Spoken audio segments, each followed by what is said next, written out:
stories only God could write, true testimonies of faith, miracles, revelations, life-changing encounters, the missionary, and the power of God in action. Get ready to be moved, to be inspired, and to renew your hope and your faith. What happens when you dismiss a vivid dream as just your mind processing the day's stress? What if, however, that dream wasn't just random static, but a perfectly clear, urgent message, a divine GPS pointing you toward a critical moment where two lives hang in the balance? This is the story of Sarah, a quiet missionary who believed in the gentle whispers of God. And the day that whisper saved a couple from disaster on a lonely stretch of highway outside Omaha, Nebraska. Meet Sarah Hayes. She's 40-something, known in her community for her unwavering kindness and her small, grassroots ministry focused on spiritual mentorship. Sarah doesn't seek the spotlight. She's often struggled with a quiet fear of being misinterpreted. She doubts her own boldness, worrying that if she speaks the unusual things God shows her, people will think she's strange. Her faith is solid, but her human nervousness is palpable. She prays for courage every morning, asking not just to hear God's voice, but for the strength to act on it, no matter how illogical the instruction may seem. The setting is a Tuesday morning in Omaha. Sarah was scheduled to spend the day preparing for a women's retreat, a mundane task of ordering supplies and coordinating logistics. But the previous night had been anything but ordinary. Sarah had the dream. In the dream, she saw a long, desolate stretch of Highway 75, the concrete gray and endless. She saw a sudden, dangerous curve, a blind spot, and heard the violent, screeching sound of metal against metal. She didn't see the faces of the people involved, but she knew their names with absolute certainty: Ethan and Chloe. The dream was a fast, frightening premonition of impact and silence. She woke up instantly, heart pounding, the names echoing in the stillness of her bedroom. Her challenge was immense. How do you warn two strangers about a disaster that hasn't happened yet, based only on a dream? Feeling restless and unable to focus on her retreat planning, Sarah drove to the nearest grocery store, Hy-Vee, for milk, hoping the routine task would clear her head. As she rounded the corner of the produce section, she heard two voices debating the ripeness of avocados. A man, mid-30s, with a relaxed, skeptical tone, said, "No, Chloe, we need the firm ones if we're packing them for the drive tomorrow." The woman, with a slight, impatient sigh, replied, "Fine, Ethan, just grab them." "I still think driving all day tomorrow is a mistake." Sarah froze. Ethan and Chloe.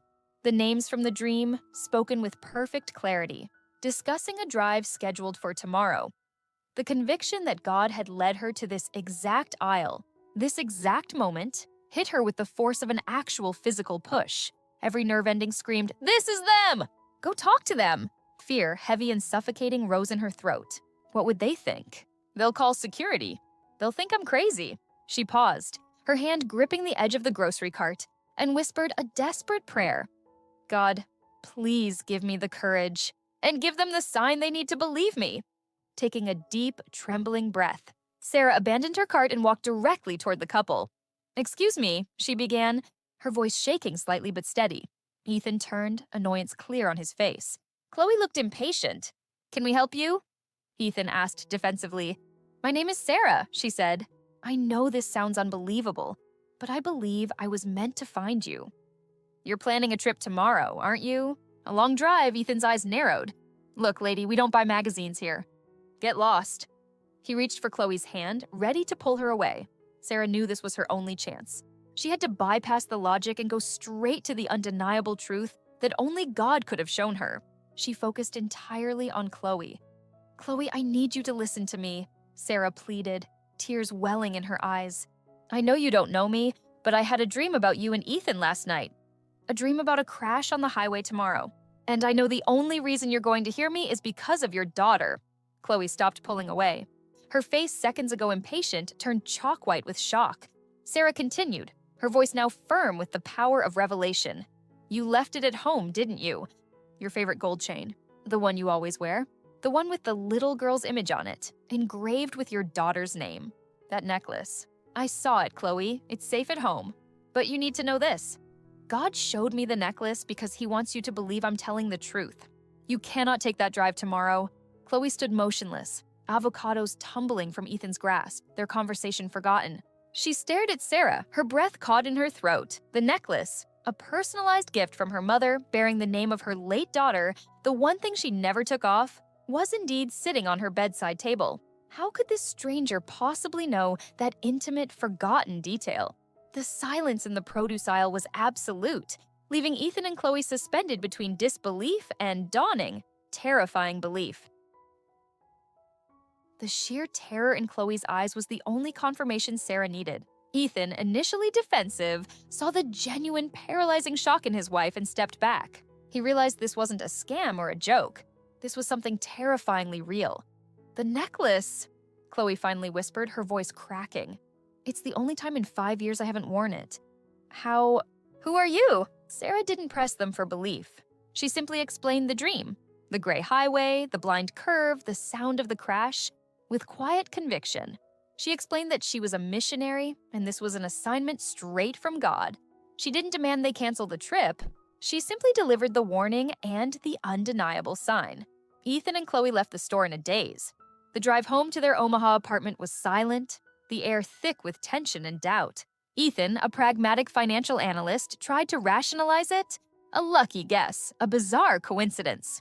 But Chloe, holding her trembling hands, kept reliving the moment Sarah described the necklace and the name of their daughter, a name only close family used. It was their daughter's birthday tomorrow, the reason for the planned trip, an annual pilgrimage to a distant memorial.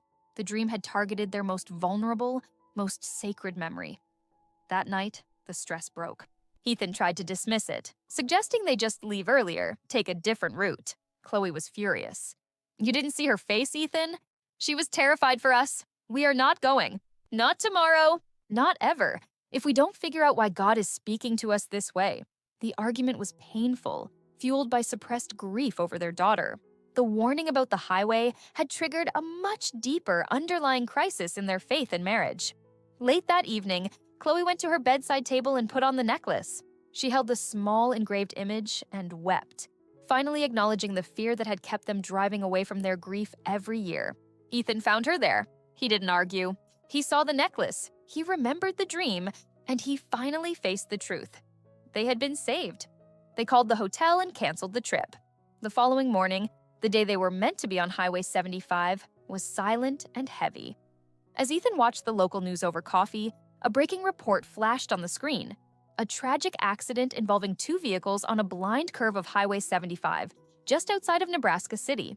The reporter detailed the exact curve Sarah had described in the grocery store. A profound, sickening wave of realization washed over Ethan. He reached for Chloe's hand, his own trembling violently. The reality hit them. They should be dead. This event triggered an emotional floodgate. The accident wasn't just a physical avoidance of death. It was the final, undeniable proof of a caring God they had rejected since their daughter passed. Their grief had become a wall between them and their faith. The miracle wasn't just the saving of their bodies, but the shattering of their spiritual wall. They spent the entire day talking, not about the crash, but about their lost faith, their mutual pain, and the overwhelming feeling of being utterly, unconditionally seen and saved. The transformation was slow, built on fear giving way to gratitude. They realized they needed to thank Sarah, and more importantly, they needed the source of her courage. They found her church, a modest building in a quiet Omaha neighborhood.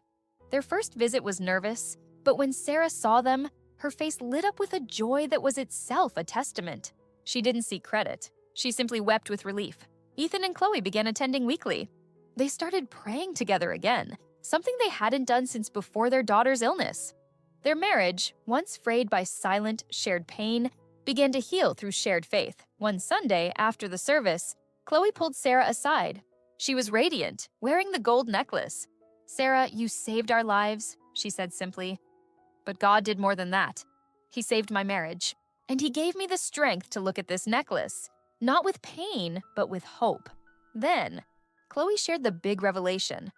"When you spoke to us that day, my husband and I were planning to separate right after the trip.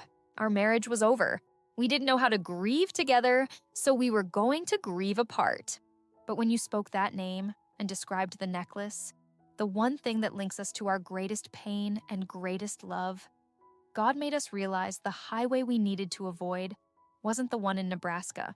It was the highway of separation we were on. You didn't just save us from a crash, you saved our vows. The true miracle wasn't avoiding a collision of metal, but avoiding a collision of hearts.